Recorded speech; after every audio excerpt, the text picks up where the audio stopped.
پلار مې ډېر بې انصافه ده، پلار مې ډېر هېڅ ماته توجه نه کوي، پلار مې بې پروا ده، پلار مې ظالم ده، پلار مې ما باندې ډېر ظلم او زیاتی کوي، بدې خبرې راته کوي، کنځاوې راته کوي، رټي مې، سپکوي مې، دا راته وایي چې تا نه خو چی نه جوړېږي، تا نه به چی جوړ شي، تعلیم یې نه ده راباندې کړی، همدارنګه مصرف نه راته راکوي. ګورئ په خپل کور کې بې انصافي کوي، بې عدالتي کوي. دا هغه شکایتونه دي او هغه ګیلې دي دوستانو چې موږ یې ډېرې زیاتې له دې خپلو دوستانو او کورونو نه اورو. ځوانان له خپلو پلرونو نه ډېر زیات شکایتونه کوي. بلا ناغه یوه ورځ بعد دوه ورځې بعد حتما دغه رقم پیغامونه راځي. دا خو یو طرف ته په دې دلالت کوي چې ډېر پلرونه رښتیا هم بې انصافي کوي، په خپلو اولاد باندې ظلم او زیاتی کوي. له بل طرفه ځوانان ډېر زیات ناهیلې شوي دي.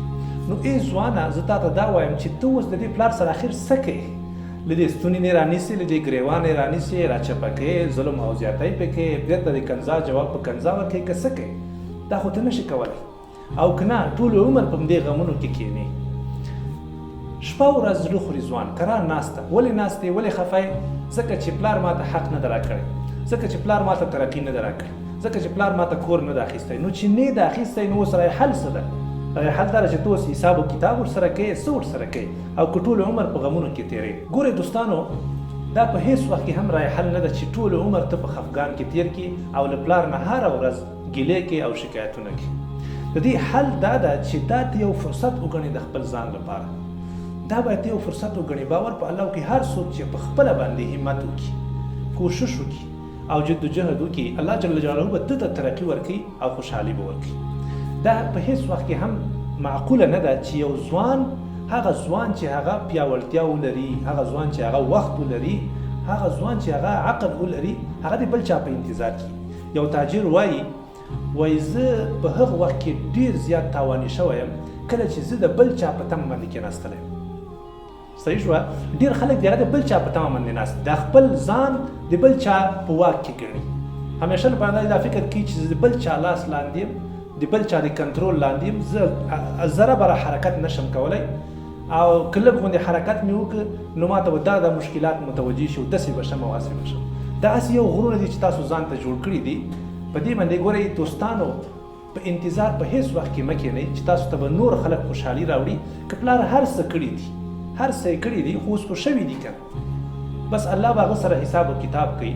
ته داسې مه کوه چې د خپل زړه وخوري او قرار کښېنې او د پلار په انتظار باندې چې پلار مې داسې نه دي کړي نو زه اوس هېڅ هم نشم کولی. ته هر څه کولی شي. پلار دې نه در باندې پښې کلکې تړلي دي او نه یې ولچکونه در اچولي چې لاسونه یې کلک در باندې تړلي. اوس هم ته وخت لري، فرصت لري، انرژي لري، ته کولی شي چې پرمختګ وکړي.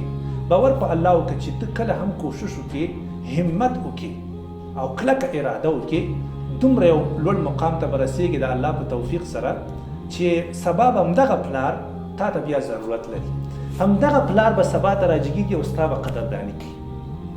دا نن سبا ژوند او حالات داسې برابر شوي دي چې تر څو پورې تا ترقي نه یې کړي په ژوند کې هېڅوک هم ستا قدرداني نه کوي. که ته څومره هم تقوادار یې، څومره هم بزرګ یې، څومره هم ښه اخلاق لرې، څومره هم ښه ځوان یې، خو چې تر څو پورې د ترقي نه یې کړي، زحمت دې نه یې ویستی، کار دې نه یې کړی، مشقت دې نه یې برداشت کړی، منډه تړله دې نه یې وهلي، هېڅوک هم تا ته اهمیت نه درکوي. هغه که پلار ولې نه یي، که ورور ولې نه یي، که هغه نږدې ملګری ستا ولې نه یي.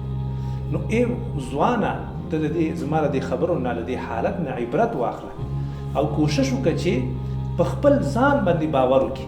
داسې ووایه چې زه هر څه کولی شم، زه هر خوبي او هره ترقي لاسته راوړلی شم. باور په الله وکړئ، لاسونه او پیسې خپلې رابډ وهئ، کوشش وکړئ چې انشاءالله وخت ضایع نه کوئ او له وخت نه ګټه پورته کوي. همدغه حالت به انشاءالله ستاسو بدلیږي. الله جل جلاله فرمایي چې انسان په خپله باندې د خپل حالت تغییر نه کړي، زه د هغه حالت نه تغییر وکړم.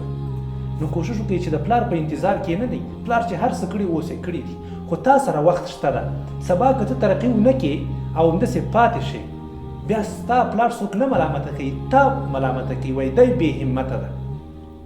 حیف دی د ده په ځواني باندې، حیف دی د ده په دې انرژي باندې، په دې باډي باندې، په دې عقل باندې چې ده درلوده، ټول وخت یې وایي ضایع کړی. نو هېڅوک هم ستا پلار نه ملامتوي، همدا تا ملامتوي. زه پوهېږم په دې باندې چې کېدی شي دغسې پلارانو ستاسو په شاته پاتې کېدو کې یا ستاسو په ځورولو کې لاس وي، خو د دې معنا دا نه ده چې موږ مکمل والدینو ته تسلیم شو چې هغه هر څه په موږ باندې کوي بس موږ به کرا ورته ناست یو. نه، ته کوشش وکړه چې په خپله باندې خپله آینده په خپل لاس باندې جوړه کړي. ان شاء الله چې الله جل جلاله به ستا په ژوند کې ترقي راولي. کوشش وکړه چې غمونه او سوچونه او فکرونه ناقیده پرېږده، نور په پخواني وختو کې مه اوسېږه، د آینده فکر وکړه. الله جل جلاله به دغه آینده ستا ډېره روښانه کوي په دې شرط چې ته خپل همت له لاسه ورنه کړي. نو مه د پلار په انتظار کښېنه، خلاصه د خبرې دا شوه، مه د ورور په انتظار، مه د بل او مه د بل، په خپله باندې یو څه وکړه. کله څومره هم چې ته انتظار د بل کې، همدومره به هم ستا پرمختګ وروسته کېږي او شاته به پاتې کېږي.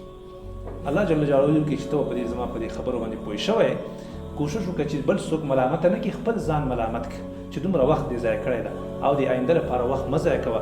ان شاء الله هم ترقي را روانه ده، هم پیسې را روانې، هم خوشحالي ستا په ژوند کې را روانه ده. دا ټول خلک به ان شاء الله تا ته ضرورت لري. ته به نه صرف خپل ځان ته خیر رسولی شي، بلکې نورو خلکو ته به هم خیر رسولی شي، او ټول خلک به ستا صفت کوي. د دنیا او د آخرت خوشحالي به ان شاء الله درته نصیب کېږي. السلام علیکم.